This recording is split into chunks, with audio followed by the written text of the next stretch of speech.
In order to get your design onto a zip-up hoodie, we'll show you what you need and how to do it with Epson hybrid DTG print technology. You'll need a heat press, automated pre-treater, the medium grooved Platen, and the Epson F2270 printer. First, thread your garment onto the heat press. Place a sheet of parchment paper and press for about 20 seconds.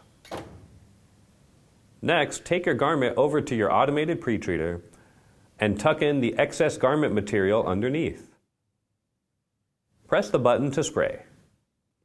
Carefully thread your garment back onto the heat press and allow it to hover under the heat for a couple of minutes.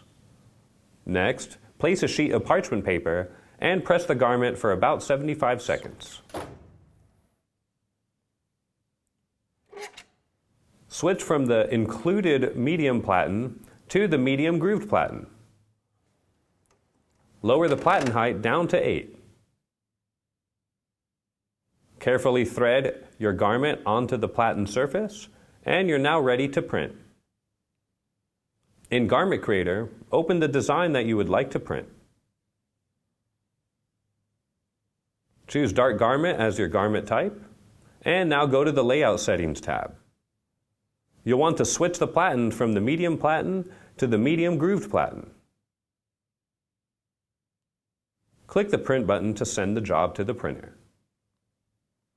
Now press the blue button to begin the print.